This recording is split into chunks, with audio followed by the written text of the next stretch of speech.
The Joe Rogan Experience. Bipolar ape, because that is what we are.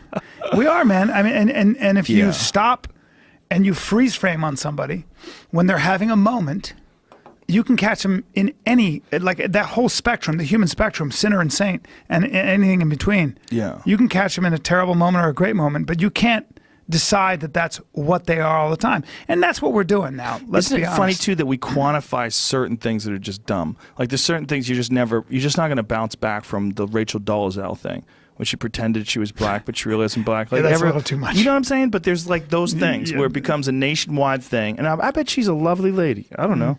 I have no idea. That might be empathy gone wild, or that might be sort of this. I think a lot of times everybody wants to be an individual. They want that's always been a problem with the human condition, right? You want to be unique. We all do, right? Yeah. Even though we all believe in equality, we all want to be not equal. We want to be a little better than the next guy, or at least unique. Yeah. And that's maybe where competition comes from and stuff. But I think sometimes people negotiate that issue and that problem with a very clumsy apparatus, with a really weird way of doing it. I'm going to be transracial, or I'm going to wear dishes in my ears and literally cover my whole face with tattoos. That's fine. Super common now. There might be a better way to negotiate that problem you're having, because it's still pretty surface. You ever look at the hashtag face tattoo on Instagram? No. Holy shit. There's crazy, a though. lot of people getting their face tattooed. Yeah. Like, it's like, what? Slow down. Yeah. Slow down. It goes back to wanting to be seen.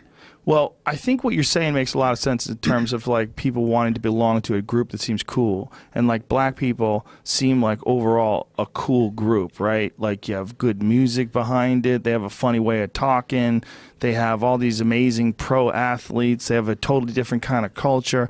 And you identify with that culture, but you can't get in because you're a white girl. You're like, shit. It's also something. It's also something. I think also there's a romance too. Yeah, when sure. you're on the outside looking in, it's struggle. Oh yeah. And having been oppressed and all those things, and yet you triumph. Yet you find a way to be funny. Yet you find a way to be colorful. Yet you find a way to be artistic.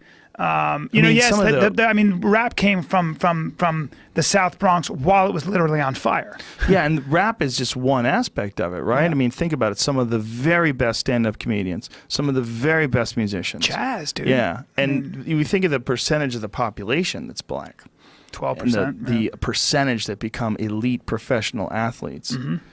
I mean, what is the percentage of NBA players that are black? It's something crazy. A lot of it's also just... What is it, you think? I don't know, but it's pretty high. I mean, 69%? Probably something like that. I don't know why I said that number. Jamie, a lot of it might be just also that there are two avenues open to you in a lot of black communities. At least it's changing, but it was sports and music, right? Yeah, for sure. That probably plays a part in it, no doubt about it. But it's also...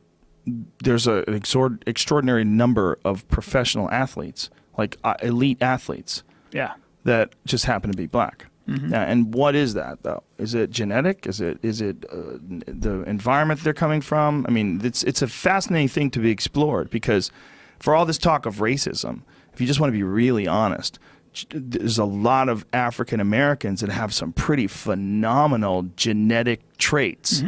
Like Carl, like think of like who's like Jamie, who's like the biggest freak all-time athlete basketball player would it be? Probably LeBron James. LeBron James, probably, right? Sure. Yeah. And then you have like Michael Jordan, who's another freak athlete, right? Yeah. I mean, how many of those Vince Carter, how many Vince white Carter. guys are like that? Tough, because people would argue like Larry Bird, but like, Larry he's Bird not, was a like, phenomenal shooter, but he wasn't the kind of freak athlete LeBron is, or Dr. Jordan. J, when Jordan used to literally fly through the air. Yeah. There are a couple guys that can do things like that, but they don't have the overall skill package or whatever. Well, so if you look at, there's a book called The Sports Gene that talks about this. Yeah, and I read it. if you look at Africa, it's probably the most genetically diverse part of the world, right? I mean, the Africans from the Biafra coast are totally different than the Africans from say, the highlands of Kenya or Ethiopia. The Africans from the Sudan, the Dinka and the Nua tend to be almost 7'6" sometimes. Certainly 7 feet is not that uncommon. And many people don't realize Egypt's a part of Africa. Very much so. I mean, the Tunisia, Morocco, that's more Arabic, right? But then you've got, I mean, it's fascinating. This is what really was fascinating. Let's go to Ethiopia. Ethiopia, they grow to an average height, beautiful people. There's a lot of trade in that side of the world. Eritrea, they've been renowned for their beauty. If you just step over the border, just go right to just one south or one north, you are going into Sudan or the South Sudan. Tallest people in the world. I mean, some of them can be like a fist off at 8 feet. That's where like Manute Bol and those people came from, okay?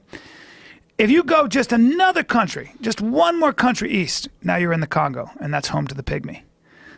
So you got the shortest people in the world in one country, and then just cross the border and you have the tallest in the world in that country. So Africa is insanely diverse. But if you look at the athletes with the most explosive power, and if you like that includes the fastest people in the world who are in Jamaica and who are, in the United States, genetically you can trace them back to a very primarily you can trace them back to a very small part of Africa, according to this book, The Sports Gene, which is the Biafra Coast. And so that's where you'll see the fastest, most explosive people. However, having said that, you can hear Deion Sanders watching this white running back, 215 pounds. He ran a 4.35 and he was like, I can't say this on TV, but he can run. He can run. And it was true. It's like you haven't seen a white guy run a 4.35 in forever. Yeah, it's pretty rare. There's got to be some Viking genes floating around. Sure, but I don't think there's any black cornerbacks in the NFL. Can you it's see just any white fascinating cornerbacks? It's just fascinating when you stop and think about just the sheer number of people involved in professional athletics. The sheer number of people that make a living playing a game with their body. Yeah, but I don't know if that kind of athleticism helps you become a champion in tennis. Depends on the sport. It's sport specific.